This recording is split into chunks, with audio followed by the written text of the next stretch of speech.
Pemirsa, sejumlah rumah anggota DPR RI menjadi sasaran penjarahan buntut dari aksi demonstrasi menentang kenaikan tunjangan anggota DPR. Tidak hanya anggota DPR, kediaman Menteri Keuangan Sri Mulyani tidak luput dari amukan massa. Sejumlah barang-barang pribadi juga ludes dijarah. Apa yang sebenarnya melatar belakangi aksi penjarahan? Benarkah para pelaku penjarahan ini murni masyarakat yang marah atau justru ada aktor di baliknya? Bersama saya Anisha Dasuki, inilah The Prime Show. Mana saraninya? Kalau ada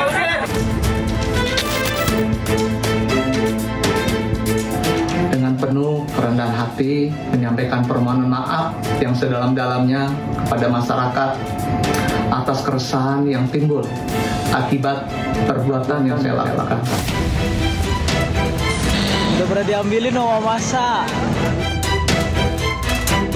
Saya Uya menyampaikan permohonan maaf yang sebesar-besarnya, tulus dari hati saya yang paling dalam atas apa yang saya lakukan, baik sengaja maupun tidak sengaja. Meminta maaf yang sebesar-besarnya atas setiap perkataan yang keluar dari mulut saya yang menyakiti hati masyarakat Indonesia. Kiranya ada pintu maaf yang besar untuk saya dimaafkan.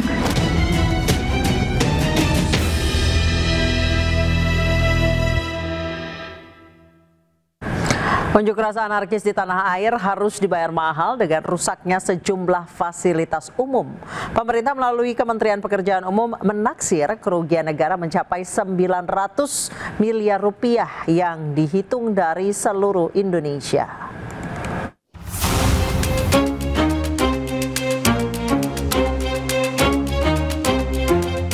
Kerusuhan pada unjuk rasa beberapa waktu lalu harus dibayar mahal dengan rusaknya sejumlah fasilitas umum. Kementerian Pekerjaan Umum menghitung total kerugian di seluruh Indonesia akibat aksi anarkistis ini mencapai 900 miliar rupiah. Perkiraan kerugian infrastruktur mencakup berbagai fasilitas, mulai dari gedung-gedung DPRD yang dibakar hingga halte dan gerbang tol. Tadi pagi kan saya sudah sampaikan kepada semua wartawan bahwa kita sudah menganggarkan 900 miliar tuh untuk seluruh Indonesia ya, bukan hanya untuk DKI. Jadi insya Allah cukup lah untuk mengcover 2 JPO ini.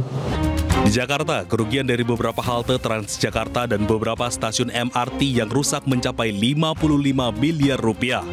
Angka ini bertambah menjadi 80 miliar rupiah jika dihitung dari revitalisasi jembatan penyeberangan orang di Polda Metro Jaya dan Senen. Setelah kami berkoordinasi dengan Kementerian PU, kami pemerintah Jakarta akan mengerjakan hal yang kemarin yang sudah saya sampaikan, yaitu untuk hal yang berkaitan dengan MRT, kemudian Transjakarta, kemudian Bank Jakarta yang mengalami kerusakan, dan Dinas Perhubungan untuk traffic light dan sebagainya. Sementara itu, bila melihat dari tingkat kerusakan, Provinsi Jawa Timur mencatat nilai kerugian tertinggi dibandingkan dengan daerah lain. Kerusakan meliputi diantaranya Gedung Negara Gerahadi yang merupakan cagar budaya dan kantor DPRD Kota Kediri.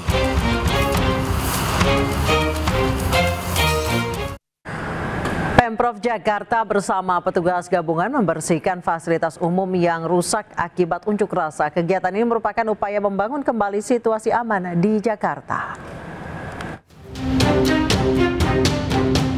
Pemerintah Provinsi Jakarta bersama elemen masyarakat membersihkan dan merevitalisasi halte Transjakarta Senen yang rusak akibat aksi anarkis beberapa hari lalu.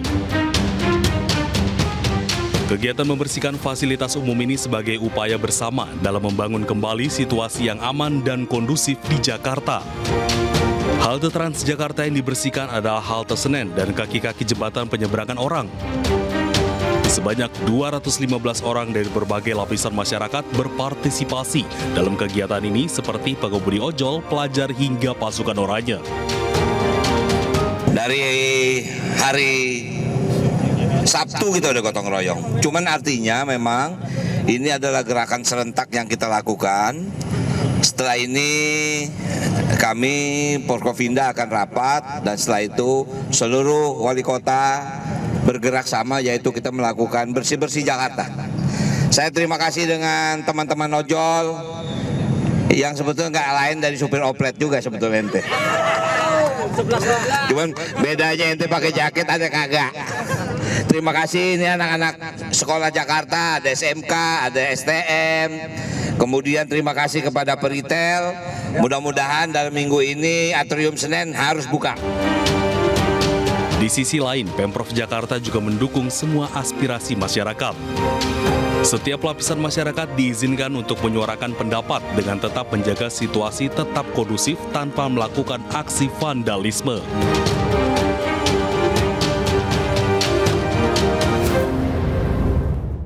Divisi Profesi dan Pengamanan atau Div Propam Polri menggelar sidang etik Komandan Batalion Resimen 4 Korps Brimob Polri Kompol Kosmas Kajugay hari ini. Sidang digelar oleh Komisi Kode Etik Profesi Polri berlangsung di gedung TNCC Polri.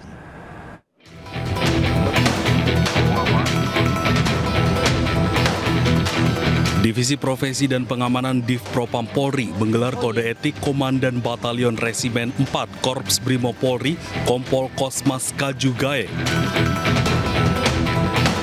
Sidang digelar oleh Komisi Kode Etik Profesi Polri berlangsung di gedung TNCC Polri pada pukul 9.30 waktu Indonesia Barat. Kompol Kosmas Kajugay dan Bribka Rohmat keduanya diduga terlibat dalam kategori pelanggaran berat, sementara 5 anggota lain yang duduk di belakang masuk dalam kategori sedang. Dalam sidang ini, Propam Polri turut mengundang pengawas eksternal dari pihak Kompolnas. Usai hadir dalam persidangan, Komisioner Kompolnas Khoirul Anam meminta bagi petugas dan masyarakat untuk bisa menjaga emosi dan tidak mudah terprovokasi. Jadi satu pihak kepolisian memang harus menahan diri, proporsional, humanis. Di sisi yang lain masyarakat harus tidak anarkis, tidak merusak dan sebagainya. Nah harapannya itu sidang hari ini kemungkinan juga besok kelanjutannya dengan 5 yang lain. Kami akan menyaksikan langsung dari awal sampai akhir.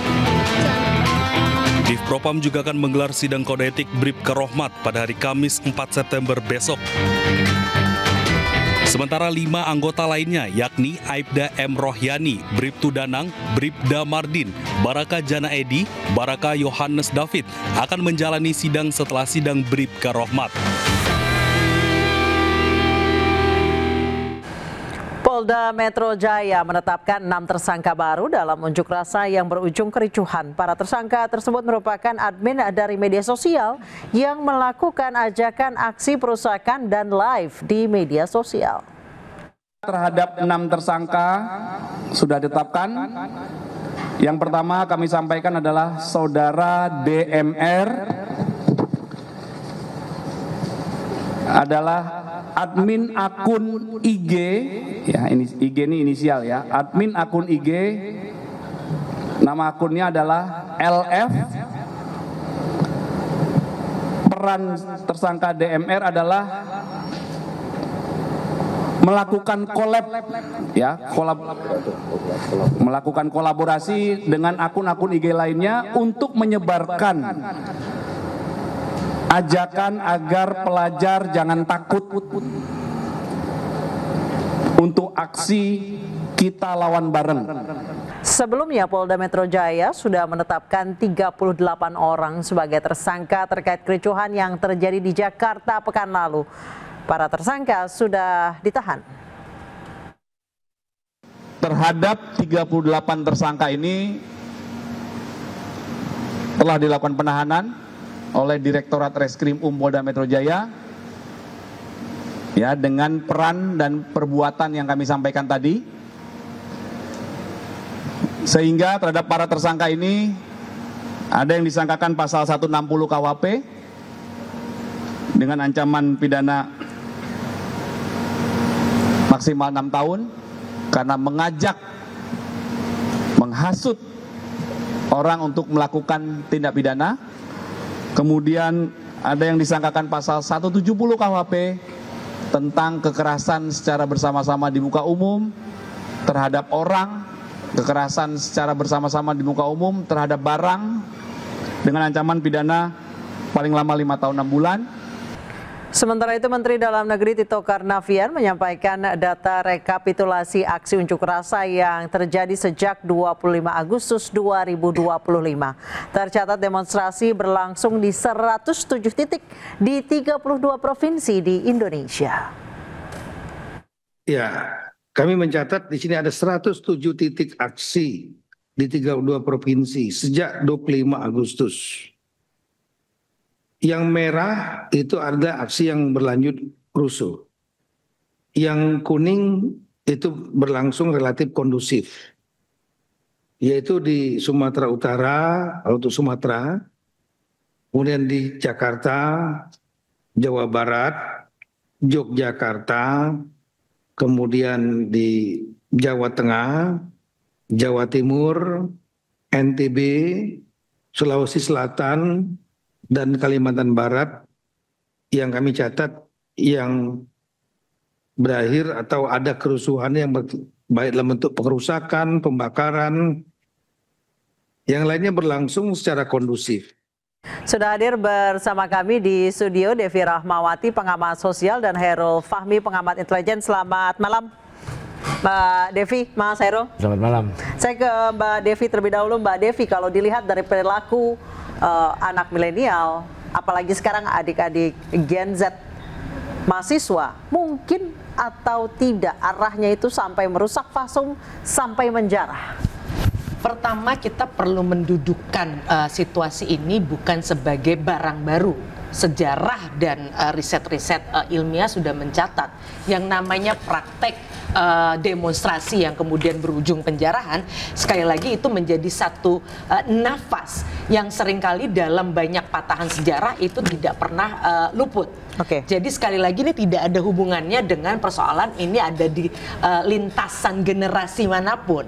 Bahkan kalau kita lihat gitu ya, dari mulai revolusi Prancis di Amerika Serikat dan sebagainya, yang namanya penjarahan itu bagian yang tidak terpisahkan dari protes sosial. Makanya dalam bahasa aslinya kan namanya loot gitu ya, bahasa Inggrisnya, yang itu berasal dari bahasa Hindi yang artinya merampas. Tapi itu baru menemukan momentum kata merampas itu adalah ketika disebarkan oleh kolonialisme Inggris, yang artinya praktek demonstrasi, praktek penjara tidak pernah terlepas dari isu kekuasaan dan politik dari sejarahnya. Jadi artinya bukan urusan dengan generasi A, B, C, D, E dan sampai Z sekarang. Tapi kalau misalnya itu karena dikomporin, kalau kemudian sekarang orang sibuk membahas, kok bisa ya penjarahan hari ini kelihatannya betul-betul menyasar target-target tertentu. Kalau kita balik ke belakang ke sejarah, ke negara yang mengatakan bapak demokrasi dunia, yaitu Amerika Serikat misalnya, tahun 65 ada sebuah praktek penjarahan yang juga sangat serius, targeted, yang pada saat itu belum ada yang namanya medsos. Gak ada rumah ibadah yang dihabisi, tidak ada sekolah yang dibabat atau tempat-tempat lain yang dibakar, yang dijarah hanya target-target tertentu. Kenapa? Karena target-target tersebut menjadi simbol dari ketidakadilan. Ini garis bawahnya. Jadi kita jangan kemudian, kalau kita pakai analogi, ada tumpukan kayu kering, lalu ada api yang kita kutuk, yang kita omeli, yang kita marahin apinya. Pertanyaannya, ada apa dengan tumpukan kayu kering ini? Orang sering lupa, kayu kering inilah yang menjadi masalah. Ketika kemudian ada api datang kalau di situ tidak ada kayu kering dan sebagainya, bisa jadi lewat karena ada angin dan sebagainya. Nah, ini yang perlu secara empati kita serius melihat apa yang tidak terlihat ini. Jangan hanya sekedar fokus pada casing penjarahannya. Tidak ada satupun masyarakat dan rakyat yang menginginkan kondisi yang apa yang kita rasakan hari ini. Kecemasan, ketakutan, ketidaknyamanan. Tidak ada. Itu kenapa misalnya Martin Luther King mengatakan demonstrasi, aksi kekerasan sosial itu adalah wajah dari orang yang tidak didengar. Berarti pertanyaannya, apa yang tidak didengar hari ini sampai kita harus mencari perhatian dengan melakukan penjarahan? Sampai harus turun ke jalan, sampai harus menjarah. Mas Hairul, dari yang Anda lihat kemarin, yang terjadi 1 pekan yang lalu, ketegangan yang terjadi saat ini di Jakarta dan beberapa wilayah di Indonesia, targeted pula, dan sekarang targetnya adalah pejabat, penguasa, anggota DPR. Ada atau tidak kompornya? Kita akan bahas usai jeda, tetap di The Prime Show.